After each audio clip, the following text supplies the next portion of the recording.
No passado foi dito: porque assim me diz o Senhor, Deus de Israel: toma da minha mão este copo de vinho do furor e darás a beber dele a todas as nações, as quais eu te enviarei, para que bebam e tremam e enlouqueçam por causa da espada que eu enviarei entre eles. E tomei o copo da mão do Senhor e dei a beber a todas as nações, as quais o Senhor me enviou. Jeremias profetiza em nome de Deus o juízo sobre as nações. Anuncia um cálice intragável que foi ingerido por aquele povo, mas aquele acontecimento não passava de um vislumbre do que viria. Alguns 1000 anos depois, uma ceia é posta, e o cálice estava à mesa. O cálice, muito mais quente do que a fornalha de Nabucodonosor, muito mais rejeitável do que a oferta de Caim. O cálice, muito mais traiçoeiro do que os irmãos de José, mais vil do que o amor de Dalila, muito mais hostil do que o veneno da serpente. O cálice, 1000 vezes terrível do que as 10 pragas do Egito, muito mais aterrorizante do que os leões de Daniel, mais consumidor do que o fogo que veio sobre Sodoma e Gomorra. O cálice, mais esmagador do que qualquer dilúvio. Um homem se assentou, Jesus Cristo. Na mesa, só um elemento: o cálice. Dias que antecederam a terrível ceia, Jesus se aproxima da esposa de Zebedeu e ela logo se ajoelha e a pergunta vem: o que desejas? Perguntou Jesus. Ela respondeu: ordena que no teu reino estes meus 2 filhos se assentem, um à tua direita e outro à tua esquerda.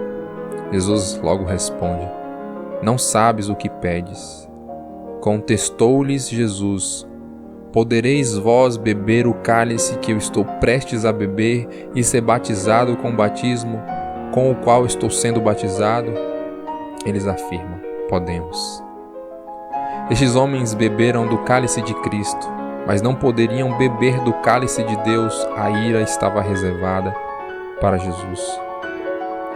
Porque o homem, para beber deste cálice de Deus, tinha que ter pré-requisitos incompreensíveis ao próprio homem. Na mochila da nossa justiça, chamado de jugo, estava o cálice da ira de Deus. Carregávamos justiça própria, certamente morreríamos. Mas Jesus se aproxima de nós e nos faz uma proposta: tomai sobre vós o meu jugo e aprendei de mim, que sou manso e humilde de coração, e encontrareis descanso para a vossa alma. Porque meu jugo é suave e o meu fardo é leve. Carregávamos a mochila da justiça própria, caminhávamos para a morte. Mas quando trocamos a nossa justiça por a de Cristo, nossos caminhos se converteram, partimos para o caminho da vida. Jesus Cristo tomou do cálice da morte e da ira em nosso lugar. A justiça de Deus foi ingerida por Cristo. Jesus foi exposto na galeria do mundo e foi contemplado como louco e escândalo, mas foi reconhecido como Filho de Deus, vida e salvação. O santo se fez maldito, mas logo ganhou status de antídoto. Jesus Cristo colapsou o sistema, matando a morte. No passado, a pedido de Eliseu, ele envia um moço a colher ervas para dar de comer ao povo de Deus.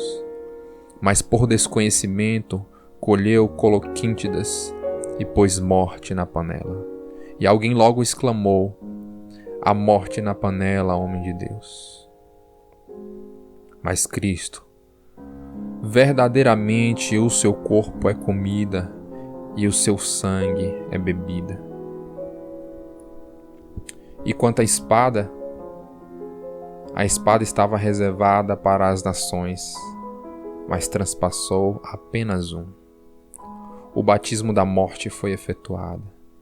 Cristo estava morto.